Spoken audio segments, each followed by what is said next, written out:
In the previous episode, we took down the Empress of Light, and man, I went full focus mode for that one, but it was a bunch of fun. I think we did it on our second attempt, if I remember correctly. In today's episode, we're going to try the Lunatic Cultist. We'll see how that goes. I'm so tired. It's going to be a short episode. It's just this time of year for me. Today was Christmas for us, which I said in the previous episode. And man, it's just exhausting during Christmas for a bunch of kids. It just really, really is. But you know what? They had fun, and that's a good thing. We got them all new Xbox controllers because they were using old like Xbox One controllers. It had terrible like drift on the sticks for when they were playing games, and I had upgraded mine like a long time ago, like when the Series X first came out. And I've been using that controller ever since, and it's freaking fantastic. So we went and got them. I figure out how I want to go about going over here. I think I'm just gonna, well, actually, before I do anything, hold up. I'm gonna quickly jump on here. It's like life fruit, right? And we made the blood orange. Can't make the dragon fruit yet. We made the elderberry. No, we can't make the elderberry. We made the miracle fruit. So the next one up is elderberry? Okay, that's fine. I just wanted to make sure like I wasn't missing a health buff. Anyway, so we got them all new controllers, and they're all like the different like cool custom ones that you can get. So that was fun seeing the reactions because they didn't open them all at once. What we do is we space out gifts, like Christmas gifts throughout the day. We find it makes it far more memorable for the kids as opposed to being like, what did I get last year? And we don't do a lot of Christmas gifts. Like they maybe got 2 or 3 things each. And our youngest, she only got like 1 or 2 things, not a lot. They got, you know, some candy as well, but we've been limiting the amount of gifts that we give. Mostly because they just don't remember, so we try to give some more useful stuff that they're actually gonna like use and remember. Controllers being one of those because they play a lot on the Xbox. But me, I got myself a very expensive airbrush, and while it's not here yet, it did ship today, even though I bought it like a month ago. And so that was kind of like my Christmas gift. I told everybody else not to get me anything. But I also got some chocolate truffles. There's like these chocolate truffles that are like dusted with chocolate. I get them every year. They're delicious. And so we had got those from Costco like, I don't know, a month ago. And I knew that I was like, quote unquote, getting them for Christmas. So opened those up today and chowed down on a few of them. All right, let's do this. See how this goes. Oh, how did I not kill him? There we go. Here's the trick. Don't suck. That's gonna be my trick. I am so tired though. This is not gonna go well. If oh my goodness, I cannot think and do this at the same time right now. If the Lunatic Cultist is not that hard of a fight, I'll tell you what is. Doing him while tired. So we're about to make this on like super hard mode right now. I just gotta not get hit initially and then utilize the adrenaline to get some free early damage before we get any clones. Interesting little like shield he's got going on. I wonder what exactly that is. Which one is it? It's that one. Not that that helps. They still do. So the thing with the Calamity Lunatic Cultist, it's always been the same. It's always been the same, which is that they make it so even though you hit the right one, you still get additional bits of them.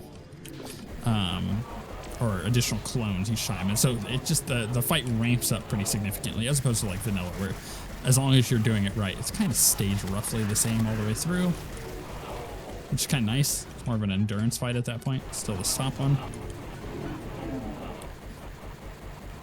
I don't know if I'm like supposed to hit a special one of them though. That's the weird thing though. Like, yeah, he's spawning the same ones, or the clones each time, but I'm not getting the dragon, so that tells me that I'm hitting the right one. Tough call. Very tough call. I like this fight, though, and I like the re-sprite with the bubbles. I think it's it makes the fight look a little bit different, which is something I appreciate. What is all? Oh, yeah, I forgot about all of this. Oh, my goodness. Which one is it? Oh, I don't have time for this. Oh, crap. I hit the wrong one.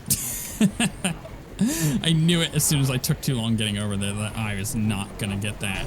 Oh, these dragons though. Oh my goodness, I'm about to die. Oh, I screwed that up so bad. All right, let's try this again. I'm gonna try the Omni Blade, I think. I gotta get him actually like up over here though. The thing is you gotta be kind of close with this weapon. Well, very close with this weapon, even though it's a fairly large. Yeah, that's the thing. I think if I got really good at dodging this stuff like around him, it would be very good. But I'm just getting hit by everything. And this weapon is a bit better than it was on like Golem for us, but I don't think that's gonna be the one either. I think the Terra Blade is just the one that we stick with, honestly. Like the Terra Blade is good old faithful. It just works. And honestly, wow, I may have hit the right one. I am assuming I did. I didn't even realize he was doing it. I'm just assuming that the Terra Blade is going to be our best weapon for it. Like, just a cursory glance at the other weapons real quick shows me that, yeah, I'm going to have a better time with this weapon than the other ones. Like, I could Paladin's Hammer, but I think the issue we're going to run into there is distance. Man, I hate how he just, like, loves heading up. Oh, which one is it? That one. It's the big one. Oh my goodness, I failed that so miserably. I just gotta attack the big guy. Maybe that's the key, and I just got panicked on the previous attempt. Not that one there, but the one before that. I just attacked the wrong one completely. I could also swap out some of these too. Like, I could be doing this at night to turn into a werewolf, which, you know, would increase quite a lot. I could get rid of the dash. Is the dash really helping? Maybe. Like, I could put Toxic Heart on and do the extra damage. I could put the Soaring Insignia on, but I don't feel like I need it right now. It's a tough one. It is a tough one. There's a lot of options that I have currently, but none of them seem hyper good. It's kind of the problem, isn't it? Like, okay, the thing I love about the Rogue, or at least when I played it. Now, it could be completely different now, keep that in mind. It's been a while since I've played the Rogue in Calamity. But the thing I loved about it is I felt like I had so many options, like at all times, and it was always a very situational thing. Like, it's like, yeah, this is an interesting option that I have for an accessory. However, it's really good on this boss. It's not good on this other boss or any of the other bosses at all, but it's really good on this one boss, and it just so happens that you get it around that point. And I like that a lot. I think that it's what made the Rogue a lot of fun. It's like having all these very interesting options as far as items and weapons as well. And those weapons sometimes are really good, and that really, really good item can also be very bad on everything else. Good example of this, the example I usually point to when I think of the Rogue, was the was the dumbbell that I got to fight the DOG. Was it DOG or was it like, I don't remember. It was around like that point where nobody was saying that it was a good weapon. Nobody was saying it was a good weapon in the comments. Everybody was telling me to go with all sorts of different options. I was like, well, maybe I try the dumbbell, and people were like, that's a bad idea. And then I did it. I showed how to use it properly with like at the time, I don't know if it's the same, but at the time it was like you charged it up. I think I hit the right one there. Oh my goodness, getting attacked. You would charge it up by holding it and like hitting the right click button. It would like pump the iron, right? So it was like a dumbbell, just like working out. And then as you pumped it up, it would hit a max stack of like 10, and then you would launch it and it would just do a huge amount of damage. And so what you would do is you would pump it up, and then you would wait until the boss was coming straight at you, and you throw it at its head, and you would just dominate the boss. It was so much fun. So, and that was the way how I killed that boss. I couldn't do it any other way. It was so overpowered. But that's the thing I love about the Rogue. It's like you have these super cool, unique options that oftentimes are only good in certain situations. And I kind of wish the warrior stuff was a little bit more like that. Like melee is in general kind of like it is right now in vanilla, where there's a lot of hyper good options. Oh my goodness, which one is it? Look, just attack and hope for the best. Okay, that wasn't it. Just kill the boss. Screw the dragon. Get out of here, Draggy. He's gonna come at me. I just gotta dash. Kill the boss. Fire at the boss. Ignore the dragon. Fire at the boss. This is hyper panic mode. Oh my goodness, so many projectiles. Oh, and a dragon. Fire at the boss. Kill the boss, kill the boss, kill the boss. Run away from the dragon. One more hit and I'm dead. Kill the boss, kill the boss. Kill the boss. Kill the boss. Run to the dragon. No. Dang it.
Okay.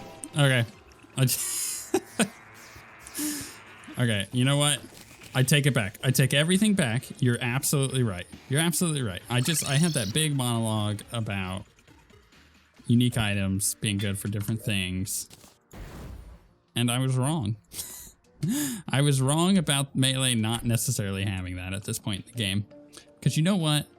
The blighted cleaver is so overpowered versus him. I'm actually going to put that whole fight in there because it was so quick. I tried it once with it and I was like, oh, that was really good. And then I just kind of screwed up a couple fights in a row.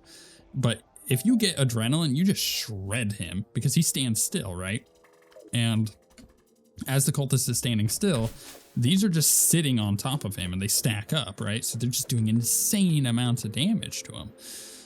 You see here, like I had 7,419 DPS with that adrenaline, and I don't even think I was hitting properly there. So it completely removes the obstacle of being like, you know, I have to see which dude I'm hitting. You just kill him at that point, because the other like 1 or 2 times that it does it, it's like so easy. So I'll take it back. That was hyper good. We'll leave it at that. All right, let's get rid of all this other crap in my inventory. I'm trying to go back and forth there. Oh, prelude. Okay, let's read this. Wait, what did it say? Whispers from on high dance in your ears. In ages past, now named the Draconic Era, the majestic dragons protected Terraria from all threats. Their famed might was put to the ultimate test by an aberrant behemoth from beyond the stars. Fighting with all their strength, the dragons could wound and weaken it, but not destroy it. Lacking options, they tore the monster down to a shadow of its former self, sealing it away. What is left of it now lies imprisoned in the moon, as far away as the dragons could banish it. Much of the dragon kind was lost as casualties in that struggle, and they never recovered. Zeratos himself was gravely injured. It seemed his power, along with his life, would be lost forever. One mortal, sworn to the service of the dragons, rose in determination to save their virtuous king. Ooh, interesting. We're going to put the relic down in the next episode, because I'm falling asleep. I'm so tired. All right, here's the thing. We got our pillars. I'm probably going to do the pillars in between episodes. I do this pretty much all the time now because I hate the pillar events. Unless Calamity has massively changed it, then they'll get done in between episodes, which I'll know immediately after going and trying them. And then we technically have Astrum Deus, but we'll probably just go straight to the Moon Lord after doing the lunar events. So that's something to consider, but I'm pretty sure. Yeah, use the heart. So I'm pretty sure the lunar events, or after I finish it, it's going to spawn the Moonlord. So when I finish them, that will either be the start of the next episode or something like that, where I still put the Moonlord fight in that I may do once all the pillars are cleared.